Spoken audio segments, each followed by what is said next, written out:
Assalamualaikum warahmatullahi wabarakatuh. Halo anak-anak, apa kabar hari ini? Tetap semangat dan selalu jaga kesehatan ya. Sebelum melakukan pembelajaran hari ini, marilah kita berdoa bersama-sama. Berdoa mulai. Berdoa selesai. Ya, hari ini kita akan belajar kelas 3 tema 5 cuaca, subtema 3 pengaruh perubahan cuaca terhadap kehidupan manusia. Pembelajaran yang pertama, pengaruh perubahan cuaca terhadap kehidupan manusia. Indonesia merupakan negara beriklim tropis. Cuaca berubah-ubah, terkadang panas, berawan, mendung, atau hujan. Keadaan cuaca dipengaruhi oleh 3 unsur. Ketiganya adalah matahari, angin, dan air. Cuaca sangat berpengaruh bagi kehidupan manusia, mulai dari ketersediaan sumber daya alam, ketersediaan alat transportasi, bahkan kelancaran aktivitas manusia sehari-hari. Apa saja pengaruh cuaca yang kamu rasakan? Nah, hari ini Dayu mendapat surat dari Komang. Komang adalah sepupu Dayu di Bali. Bacalah teks surat untuk Dayu. Bacalah dengan nyaring dan intonasi yang tepat. Denpasar, 2 Agustus 2017. Untuk sepupuku Dayu. Halo Dayu, bagaimana kabarmu dan keluarga di sana? Semoga semua dalam keadaan sehat. Aku bersama teman-teman ikut membantu korban Gunung Agung, khususnya warga di sekitar yang mulai mengungsi. Keadaan Gunung Agung di Bali mulai waspada. Para pengungsi membutuhkan banyak bantuan. Mereka membutuhkan pakaian dan makanan. Selimut dan peralatan sekolah juga dibutuhkan. Dayu, maukah kalian membantu para pengungsi? Aku tunggu ya kabar selanjutnya darimu. Sampaikan salamku untuk keluargamu. Sampai jumpa. Salam sayang dari sepupumu, Komang. Nah, itu tadi isi surat dari Komang untuk Dayu. Sekarang rangkumlah isi teks surat yang telah dibaca. Buatlah dalam bentuk peta pikiran. Surat untuk Dayu. Nah, yang pertama, kapan dan di mana peristiwa itu terjadi? Ya, 2 Agustus 2017 di Denpasar, Bali. Yang kedua, peristiwa apa yang diceritakan dalam isi surat? Ya, Komang bersama teman-temannya membantu korban Gunung Agung. Yang ketiga, bagaimana menanggulangi peristiwa itu?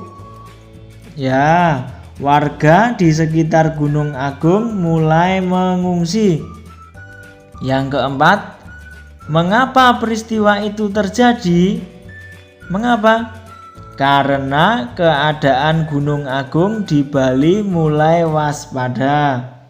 Yang terakhir, nomor 5, siapa yang mengalami peristiwa itu? Siapa?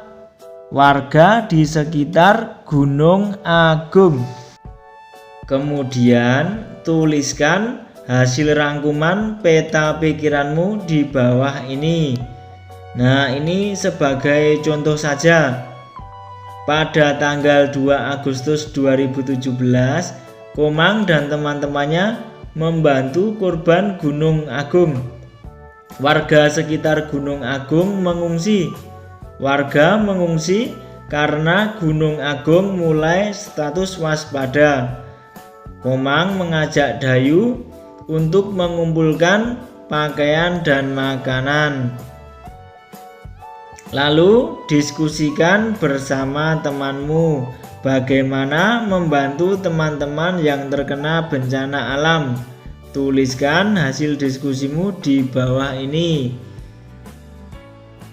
Nah, ini juga sebagai contoh saja. Cara membantu teman yang terkena bencana alam antara lain sebagai berikut.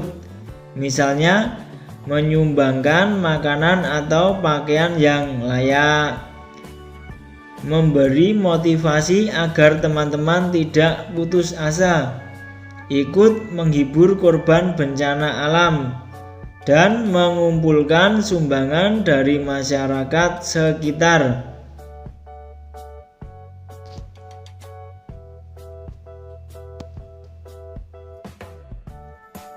Amati gambar di bawah ini. Kelompokkanlah berdasarkan keadaan cuaca yang sama.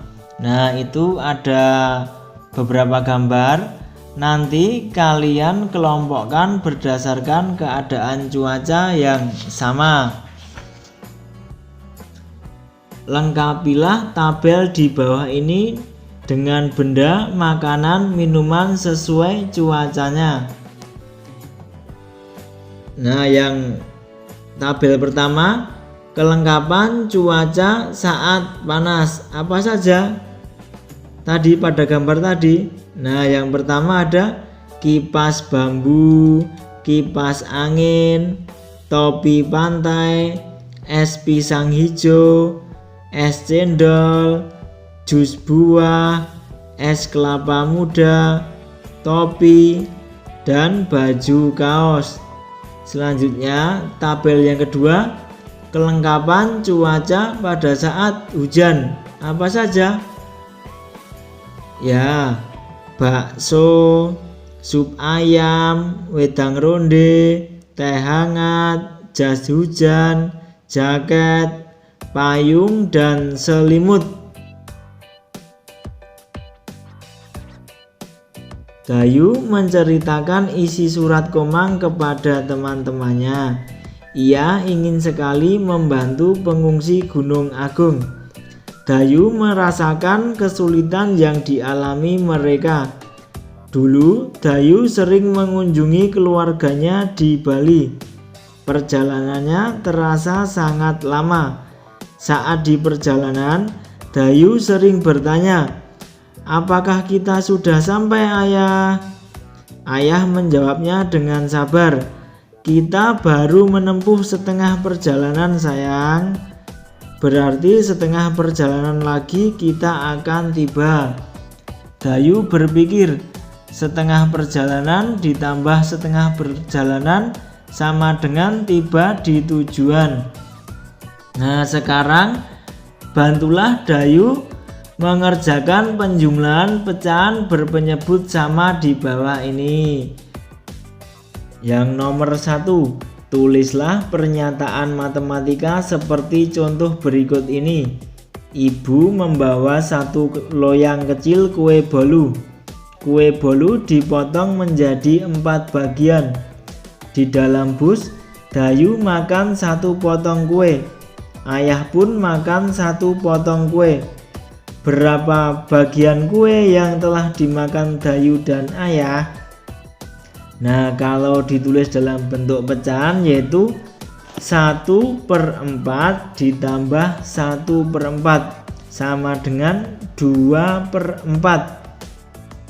Yang nomor 2, Dayu membawa bekal 1 batang coklat yang berisi 10 potong coklat. Di perjalanan, Dayu makan 3 potong coklat. Ibu makan 2 potong coklat. Berapa bagian coklat yang dimakan Dayu dan ibu? Nah, sekarang kita tulis dalam bentuk pecahan. Yang pertama, kita tulis dulu penyebutnya, yaitu 10. Kemudian tadi di perjalanan Dayu makan 3 potong coklat. Kita tulis 3. Ditambah tadi ibu makan 2 potong coklat. Kita tulis 2. Jadi kita tinggal menjumlahkan 3 ditambah 2 sama dengan 5. Jadi bagian coklat yang dimakan Dayu dan ibu adalah 5/10. Yang nomor 3, ayah membeli roti manis 1 balok. Roti dipotong menjadi 5 bagian. Ibu makan 1 potong. Ayah makan 2 potong. Berapa bagian roti yang dimakan ayah dan ibu? Nah, sekarang kita tulis dalam bentuk pecahan. Yang pertama kita tulis penyebutnya dulu. Berapa tadi? 5. Kemudian tadi ibu makan 1 potong. Kita tulis 1. Lalu ayah makan 2 potong. Kita tulis 2. Kemudian kita jumlahkan 1 ditambah 2, yaitu sama dengan 3. Jadi roti yang dimakan ayah dan ibu adalah 3/5. Kemudian yang nomor 4, kalian kerjakan di buku tugas kalian. Caranya seperti contoh di atas tadi. Dayu dan kawan-kawan akan membuat kegiatan penggalangan dana, juga pengumpulan barang untuk membantu saudara di Bali. Mereka akan membuat poster. Isinya berupa pengumuman bagi warga sekolah. Semua diharapkan ikut serta dalam kegiatan ini. Yuk sekarang kita bantu mereka membuat poster. Beri hiasan menarik berupa garis, bidang, dan warna-warna. Alat-alat yang dibutuhkan yaitu yang pertama, kertas berukuran A3. Yang kedua, penggaris. Yang ketiga, pensil. Yang terakhir, spidol atau krayon. Langkah-langkah untuk membuatnya yaitu yang pertama, buatlah garis tepi dengan jarak 5 cm di sekeliling kertas. Kemudian tambahkan hiasan dekoratif di tepi poster. Yang nomor 3, buatlah pola garis-garis pada tepi poster. Yang keempat, padukan pula dengan bentuk bidang-bidang datar. Yang kelima, berilah warna untuk pola garismu. Yang keenam, setelah hiasan tepi terlihat indah, bagian tengah dapat kamu tuliskan kalimat. Yang ketujuh, ajaklah warga sekolah untuk mengumpulkan bantuan. Jangan lupa berikan informasi waktu pengumpulan. Informasikan juga tempat pengumpulan barang-barangnya. Poster kalian akan makin indah dan menarik. Nah, ini contoh poster dalam kegiatan penggalangan dana. Ya, cukup sekian dulu pembelajaran hari ini. Sampai jumpa lagi pada pembelajaran yang berikutnya. Wassalamualaikum warahmatullahi wabarakatuh.